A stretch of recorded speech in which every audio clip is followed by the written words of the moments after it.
Welcome into the New Orleans Saints podcast. You'll hear from players, coaches, broadcasters, and writers that cover the NFL on a daily basis. The New Orleans Saints podcast starts right now. Here's your host, Erin Summers. Welcome into the New Orleans Saints podcast. I'm Erin Summers. Just wrapped up day 9 of Saints training camp, and I would have to say this was the best day by the offense so far this camp. They looked in sync. They did most of their team drills in the red zone, and there were a lot of touchdowns being scored, which is good for this team because that was an area of focus throughout last season. The Saints did end the year with a 53% touchdown rating in the red zone. However, it was because they really started to click towards the end of the season. The last 3 games, they had it up to 60%. It was something they struggled with to start the year. It's been a big emphasis here in training camp of making sure they start faster, not only in games, but at the start of the season. Quarterback Derek Carr connected with Chris Olave on a couple different routes for touchdowns. He threw a wheel route to Alvin Kamara for a touchdown, and then in another team drill session where they weren't necessarily in the red zone, couldn't have been because it was a 55-yard touchdown pass from Derek Carr to Chris Olave. Chris Olave has had a really good camp. He's making some big catches. He's holding on to the ball through contact. He seems like he's ready to take a step forward, and the offense in general just seems to be getting more comfortable with this new offense that they're running. Head coach Dennis Allen said that he's really enjoyed the creativity that the offense has. Yeah, look, I think it's been really good. I mean, I don't think we've gone any 2 consecutive days where we've seen the same exact play. Now we've seen the same concepts, but they've all come off of some sort of different formation, different personnel grouping, different motion, fast motion, regular motion, all these different things that we're seeing is good to see from an offensive standpoint. I think our guys have been creative in what they are asking our guys to do, and I think our guys have been able to execute those plays. So it's one thing to say you want to be creative and do all these unique things, but you still have to be able to execute those plays. And so I think our offense has done a nice job of that. I think that's going to prepare ourselves defensively throughout the course of the season. We're seeing some things that, stress the defense, stress our technique, stress our rules. And so when you see those things, then you have to be able to adjust. And that's it's been refreshing to see, in particular from a defensive coach's perspective. Earlier this week, the Saints announced that former guard Jari Evans will be inducted into the club's Ring of Honor during a halftime ceremony for the November 17th Cleveland Browns game. Evans was surprised during a team meeting. We put video out. It was a really cool moment for him. Was not expecting it at all. He's had such a tremendous career for the Saints. He was originally a 4th-round draft pick in 2006 out of Bloomsburg, and then he helped anchor one of the most dominant offenses in NFL history. He's a Super Bowl champ, 6 straight Pro Bowls from 2009 to 2014. He was in the Pro Football Hall of Fame's 2010 All-Decade team. He was a semifinalist for the Pro Football Hall of Fame in 2023 and a finalist in 2024. So we are really hoping that he gets that honor here soon. Here's Evans on the surprise and the honor. Yeah, I didn't know, man. We walked into the meeting, and when they start talking about it, I still wasn't really thinking myself. I'm like, okay, well, I'm like, is Drew in the hallway or who's here? But, once they put the silhouette up, it was, I was like, damn, it's happening. So it was awesome. They did a great job, and I was very surprised. I'm obviously not surprised in the way I played and the things I did well, but, it wasn't on my radar to happen this soon. But it's awesome, and I'm excited about it. It's been great to have somebody of that caliber on this offensive staff as well. The players always talk about just little details that he's able to help them out with. He's working with the offensive line and Coach John Benton. As far as attendance went at Saturday's practice, Rashid Shaheed sat out. Head coach Dennis Allen said he is dealing with a little bit of hamstring tightness, but nothing too serious, more precautionary reasons for him to take the day off. Defensive end Cam Jordan had a rest day, and center Eric McCoy went about half of the day before he took a little break. Wide receiver Cedric Wilson was back on the field and getting involved right away.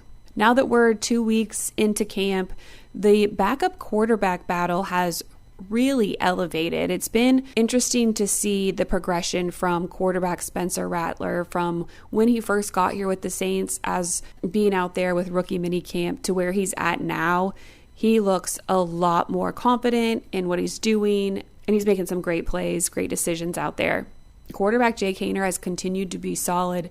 DA said that he thought that Friday was Haener's best day at camp so far. So this is something that's going to be interesting to see play out through the next couple weeks, and especially in these preseason games. For some more insight into the backup quarterback battle, our starting quarterback, Derek Carr, let's bring in quarterback coach Andrew Janocko. Coach, thank you so much for taking some time to join us on the podcast. This is your first Saints training camp. How are things going so far? It's really exciting. It's great to be here. You know, we miss being back in Louisiana right now practicing, but nice to get in a little bit of cooler weather. So guys are out here working hard. It's fun to come out here and compete every day, compete against the defense, and just get better and get ready for the season. Looked like the offense had a really good day today. Quarterback Derek Carr connecting several times with Chris Olave. How have you seen that connection grow throughout camp? You know, I think for them, they continue to build a bond together where they can anticipate what each other are going to do, how they're going to react, and building a trust that when it's there that we can put the ball up and Chris will go do what Chris does and make plays for us. So it's been fun to watch, and it'll be exciting to see that keep developing. I love the family and friends that are in attendance that kept yelling, we're going to see that on Sunday. You know, they're getting excited watching some of the things that this offense is doing. What have you liked about the new wrinkles that Kubiak's come in and implemented? You know, I think for us it's just some stuff that might be a little bit different, you know, from the first time Clint and I worked together, and then, you know, just getting this group together, what's new, and putting all these ideas out there and then saying, okay, what are we going to become and what's going to be good for us. So that's been the most exciting thing. That's been the fun part when we get in the quarterback room and say, all right, we have all, you know, this idea, and then we can pare it down and say, okay, this is who we are and this is what we do well. So here's how it's going to look, and we form our offense and our identity. What are some things that Carr does well that you guys really want to focus in on highlighting? Well, he's played a lot of football, and he's played a lot of football at a high level. So, you know, he has a lot of experience that we rely on to help guide our offense and to help guide what we want to do. He has a lot of game experience, so we start with that, and then, you know, we build on his strengths. He's an accurate guy. He's smart.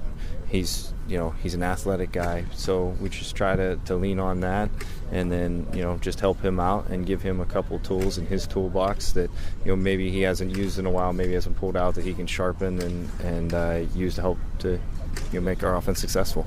Like some of the QB scrambles. I mean, we've seen him use his legs out there a little bit more.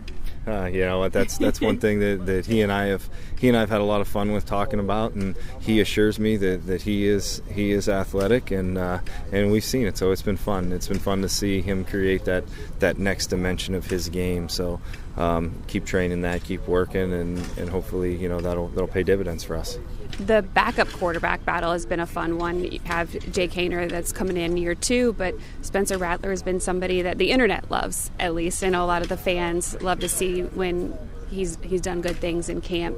How have you seen that shake out? You know, they're trading off reps with second, third team, but kind of that competition. Yeah, I think it's been a lot of fun to see those two young guys grow, to watch Derek emulate him and then grow within themselves and decide, you know, what kind of player are they going to be, and taking steps each day, and then learning from mistakes, because it's good to make mistakes here. It's good to make mistakes right now, you know, and then just let them get into the games in the preseason and compete, and you know, see how that shakes out. But it's been fun. Those guys they're extreme competitors. They're both really smart, and it's fun to be in that environment, in that position room each day, working and you know, seeing as they progress and they grow. In talking to Hainer, going through the medical stuff that he is with the cancer, he seems like he's still been able to perform at a very high level out here and kind of keep that to the side. What does that just say about his maturity and where he is as a football player? Well, I think that's him. You ask him, he loves football. And that's something that you see. That's something that you feel from him every day, that he loves football and he loves to play quarterback. So the other stuff, we're making sure that he's doing what needs to be done. We have the best doctors in the world are looking out for him. So I think that's allowed him to put everything at ease, that he knows that he trusts those guys and he can come out here and just get the work done that he needs to get done. The growth that I've noticed from Rattler from rookie minicamp to now seems like it's been pretty big jump for him. How much more comfortable is he and confident in maybe playing at this level? Yeah, I mean he's a real confident kid, and that was one of the things that we loved about him when we were doing our homework during the draft. Is we love confidence. We want a guy that knows and thinks he prepares to succeed every day, and he has the confidence to succeed. So now that he's in there, he's getting the work in, he's getting the mental work in. He feels the comfortability, I think that's a word, but feeling that within the offense allows him to go out and play free, play fast, and lean on the God-given talents that he has. When he knows where everybody is, and he can find receivers and rely on his arm talent and his legs and his pocket movement, awareness, all that stuff. That's exciting to see now that he's getting more of the nuances of the offense down. Mm-hmm. Any play that stood out to you so far through camp where you're like, that's it, that's what we're looking for? I think every guy has that. I think all three of those guys have those plays where you say, wow, that's fun. That's playing quarterback, whether it be with their feet, whether it be with their arm, or whether it be a play that goes above the X's and O's. That's what we're always looking for. So I think there's several. It'd be tough to point out one for each guy, but anything where our guys can find a way to get the ball in our playmakers' hands, that's what we're looking for. I'm looking at your shirt, the "Listen to Your Feet" saying, I don't know why, but it kind of caught on over the off season, and it was something that people hadn't heard before, but it seems like it's something that a lot of quarterbacks guys say that a lot in a lot of quarterback rooms. Did somebody bring that in this year? Is it new? That's something I certainly can't take credit for that. That's something that I've learned, that Clint and I've used before, and even before that's something that's been around. But for us, it's just about playing within ourselves and playing with the tempo, playing with the rhythm, understanding that each play has a footwork that's tied to that. And then if you're listening to that footwork, then you're going to be in rhythm to get the ball out, because that helps the offensive line do their job better. That helps receivers do their job better. And it helps our chances of getting the ball out of our hand and being successful. So maybe it's a new thought process or a new way to say what you're trying to get out of them here. Because something I've never heard a Saints quarterback bring it up before. Yeah, it's just something that, like I said, I've learned and Clint's learned, and it's something that we brought here, and it caught on, and we have these nice little shirts and hats for him, and they're actually really comfortable, so that's why I wear it. Perfect. Well, I hope it's been comfortable out here, being here in Southern California, nice weather. Practices have been fun to watch, and good luck, I guess, for the next 2 weeks, and we'll see you out at a game pretty soon. Can't come soon enough. Yeah. Oh, awesome. Thank you. Thank you. Good to catch up with Janocko. I know he's busy, as are all of us here in Irvine, trying to churn out some content for you. So continue to check NewOrleansSaints.com. There will be new stories, pictures, videos out there every day that we have practice. We'll be back at practice on Sunday. Team is in shells. Another practice, padded practice Monday, and then a day off on Tuesday. So got a couple more days before another break, and we have a ton of content coming at you. Thanks as always for tuning in.